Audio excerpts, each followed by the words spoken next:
Yeah, my name is Emmanuel from Go African Channel. My greetings goes to all my viewers all over the world and to good people of African communities and to all my subscribers. I love you all. Remember our core values on this channel, which is mainly to foster African development, to ensure that there is global peace, unity, love and economic improvement in Africa. And I always assure you that whatever we are doing here, we are not here on sentiments. We are here to preach reality and to speak facts without mentioning words. So we'll be discussing more on the word called Pan-Africanism. Pan-Africanism. This is a popular word in the 19th century. But it's so unfortunate that even younger generations now don't know more about the word. Pan-Africanism is a group. It's an African group, an African-led union, which has helped almost all Africans in achieving independence. No wonder most Africans got their independence almost at the same time because of what? This Pan-Africanism. This is a group of Africans that have come together, that we are united. Pan-Africanism is not about Nigeria, it's not about South Africa, it's not about Ghana, but about the blacks in general. Because when you go to the US, you will see the African Americans. When you go to the Spanish, you will see the African Spanish. When you go to Europe, you also see the African Europeans. So Pan-Africanism is not about a particular country. It's not about any country, but about the blacks in diaspora. Now, this is the same union which helped the whole of Africans to achieve independence. But immediately after independence, the same group, the same union that helped us to achieve independence was abandoned.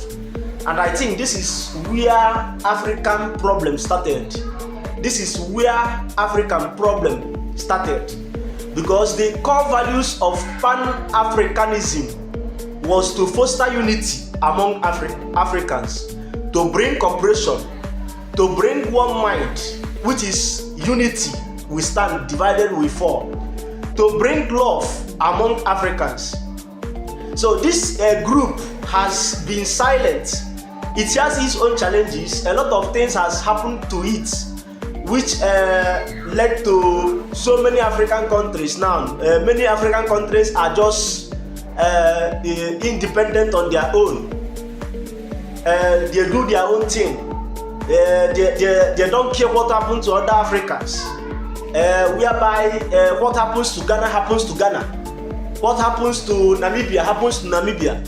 What happens to South Africa happens to South Africa. And this is where the Westerners has caged us. This is where they have hooked us. Because of what? Lack of common understanding, lack of cooperation.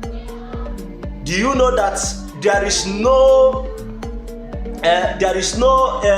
out of the varieties of continents we have in this world, there is no continent that have achieved development, technological development, infrastructural development, scientific advancement. There is no continent that have achieved it without cooperation. That is why when you go to Arab, you will see how united the Arabs are. When you go to Americans, you will see how united they are. When you go to the Europeans, you will see how united the Europeans are. Now, but the case of African has been a struggle. Lack of unity, lack of cooperation, lack of common understanding. And this is why we have lost most important African leaders, most important African figures, whereby the Westerners has diplomatically manipulated their death. The likes of Gaddafi and the whole of them. Yet no African group was saying anything. The African Union was saying nothing. The most African countries were silent. And it's so obvious that the killings will still continue and we will still be silent because we don't care about our brothers. We don't care about our neighboring countries. So we'll be discussing more about Pan-Africanism and how to get united again, because Africa needs unity. Africa needs oneness, especially in this recent world now, with the handwriting on the world in this recent world now, because it's so obvious that the Westerners that are using us does not appreciate us. The Bible says, do not muzzle an ox while it is grinding. Every worker deserves a pay. But it's so obvious that these people are exploiting us, exploiting our mineral resources, exploiting everything we have. Every day we are dying in poverty. Every day the complaint we laid in the 90s is the same complaint we are still laying in these 20s. And everybody is silent. Still, they does not appreciate us. They still see us as fool. They still show us that we are animals.